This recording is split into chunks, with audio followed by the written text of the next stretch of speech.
Guys, got any questions for Zach or Augusto? Zach, I asked Chris last week just kind of what your expectations for this season. Talked about the role that you played and you earned that scholarship last year. Just kind of talk me through what last season was for you and kind of that role that you had. Yes, sir. Last season, just was excited just to be here, be around, and try to mindset every day was just get better every day, just see how good I could get, and really try to soak in as much information as I possibly could, and learn from the veteran team we had, all seniors, and just try to just grow and experience that way. Did you lean on Eduardo any? I mainly lent on Sean. Sean really was he was big for me. He's like kind of like a big brother to me. Yes, sir. How did that go? Augusto, what'd your portal process look like, and what was it about Ole Miss that made the right fit? Right here. There's the man right there. I mean, can't go wrong with Coach Beard, one of the best coaches in college basketball right now. And I mean, it's awesome town, great program, doing good things last year, and we want to do better things this year. So that's the guy right there. How'd that relationship develop between you and Coach Beard? Well, as you guys know, Eduardo is also Brazilian. I'm Brazilian. So I guess they kind of connect to each other. And Coach Beard got to know me a little bit, and I'm here now, and I'm happy to be here. How well did you know Eduardo before this, if at all? Yeah, we played together in the NBA Academy for a little bit. And also my uncle played with his father, so we do know each other a little bit before here, yeah. Once you hit the portal at Butler, what was it you were looking for just personally? I was looking to go into a winning program and mostly be able to help wherever I'm going into going to the Final Four and win a national championship. That I was looking for.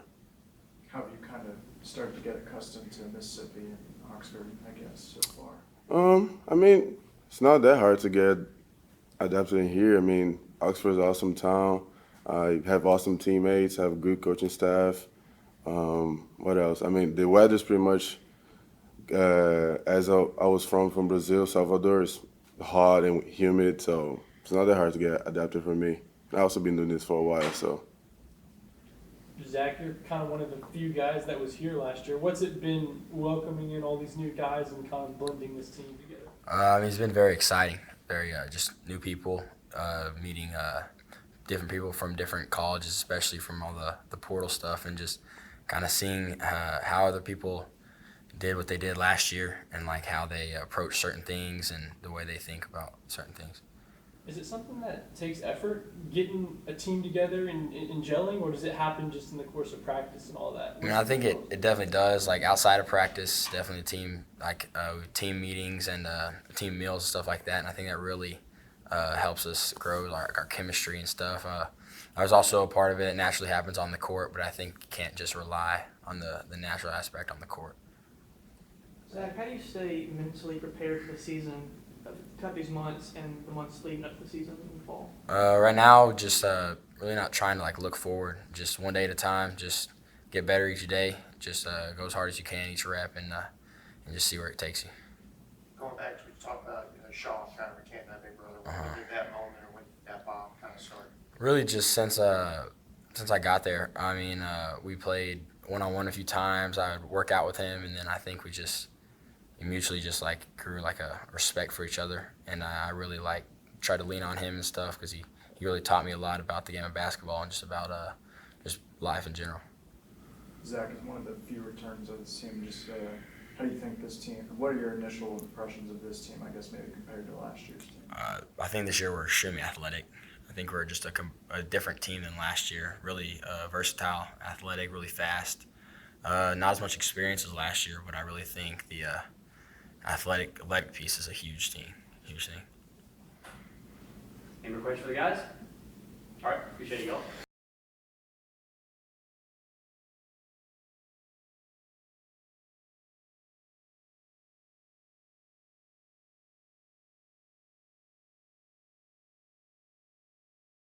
How have you seen Malik maybe evolve or grow more into a leadership role from March to where we are now?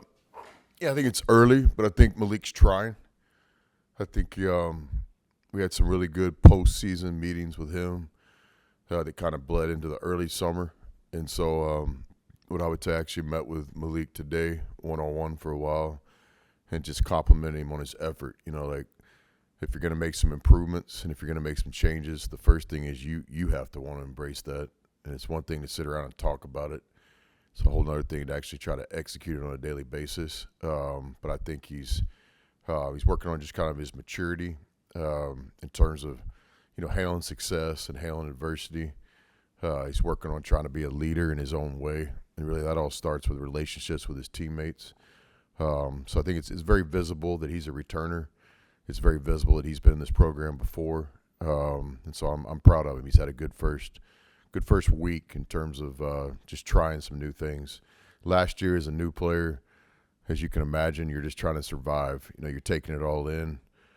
This year he seems to be a little bit more confident in himself, not pressing so much on the court and off the court. And he's doing a good job getting to know his teammates early on.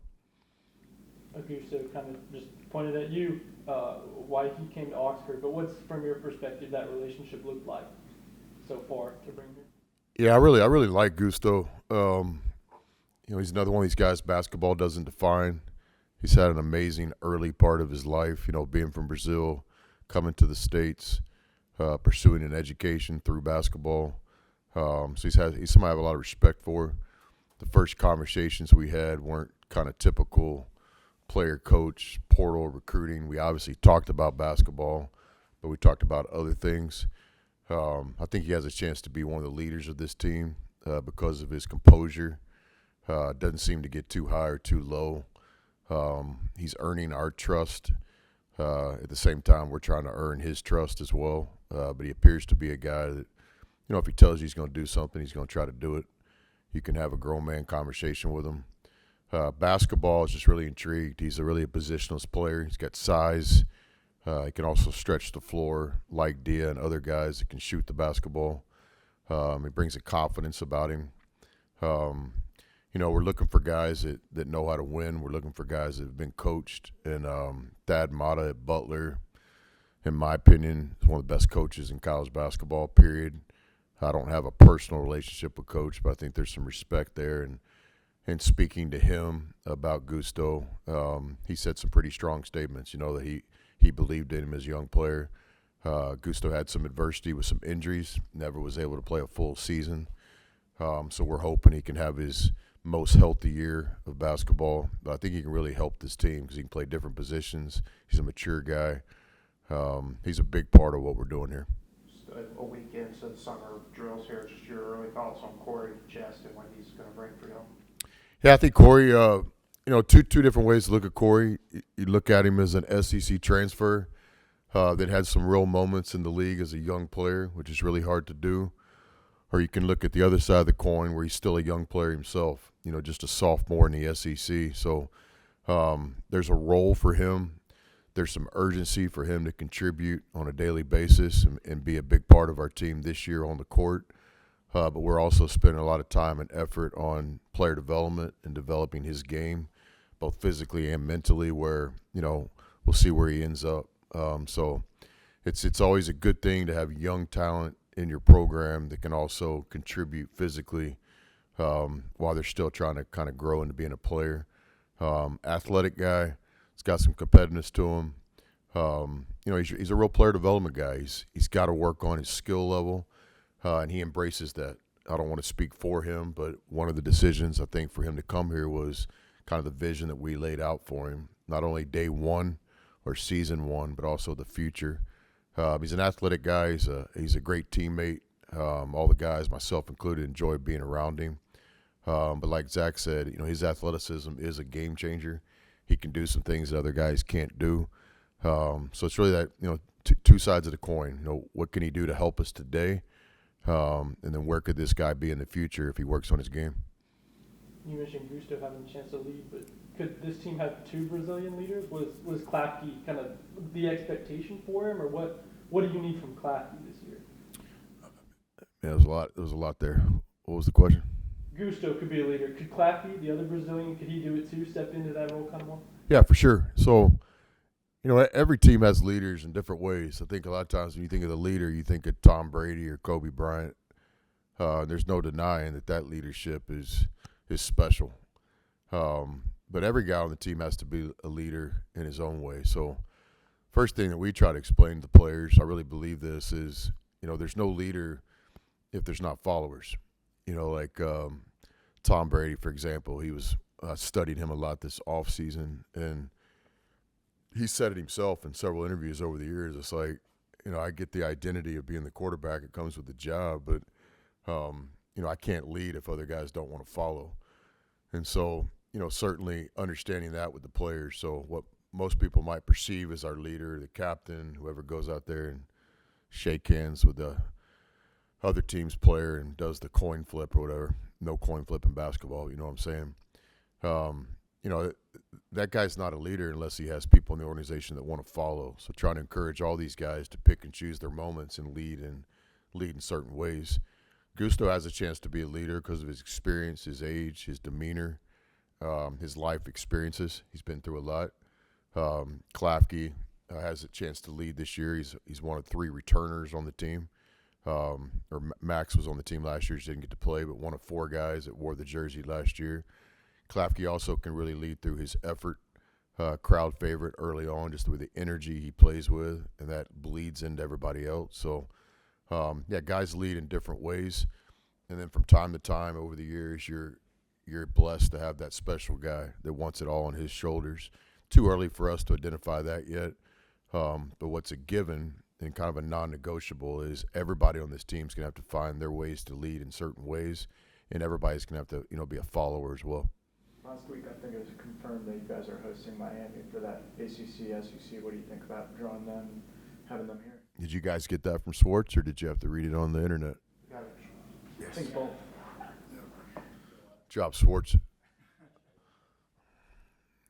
What color shirt is that, Swartz? It's like a turquoise today. Aqua, turquoise.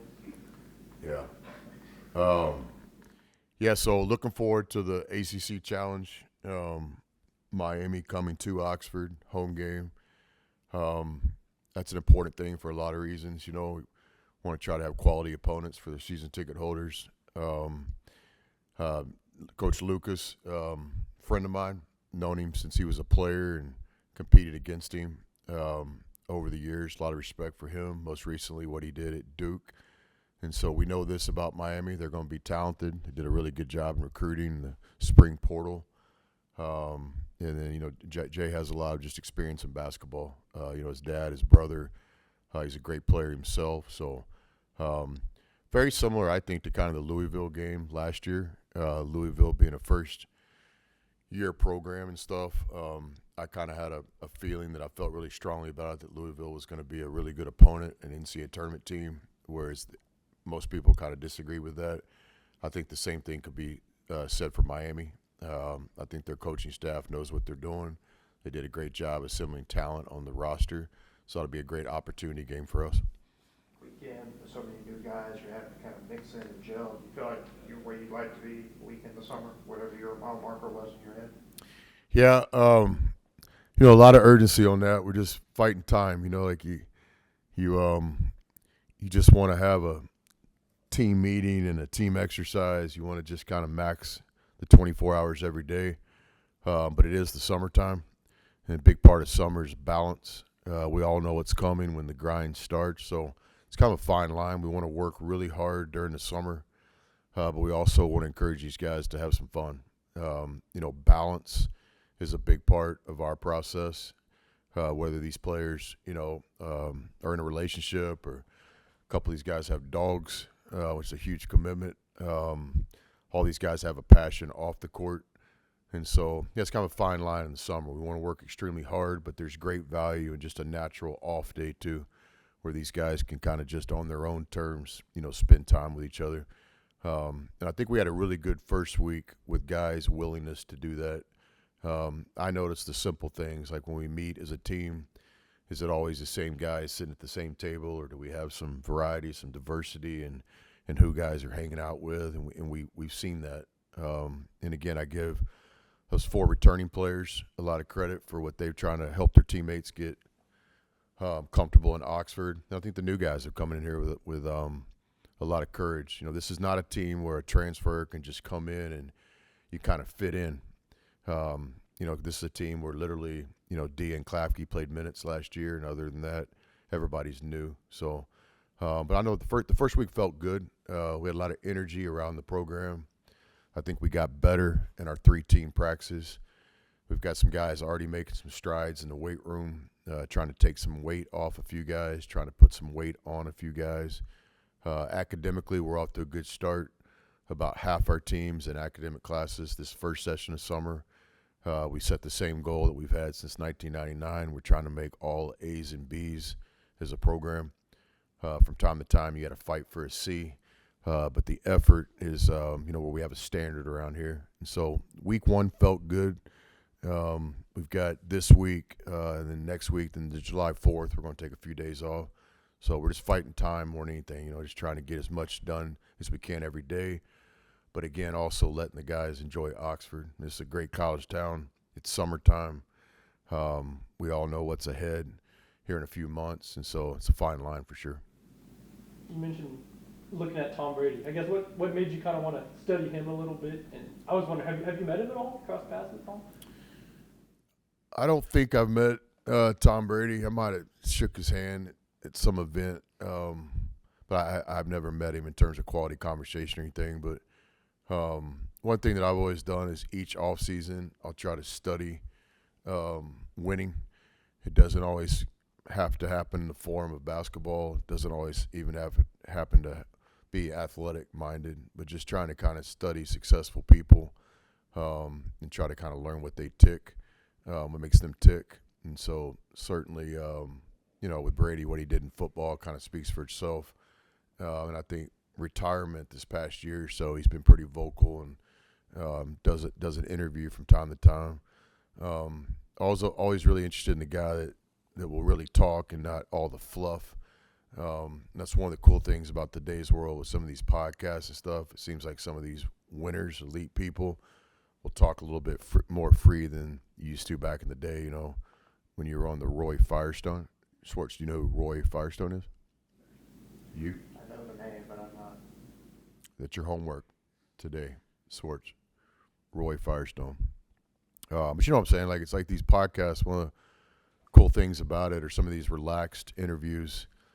Like back in the day when I was with Coach Knight, the only way people could really get access to Coach is watch like post-game press conferences, or maybe if he did like a live with Larry King or something from time to time. And so you just starve for information on these people. But now it's like, people just talk on a daily basis.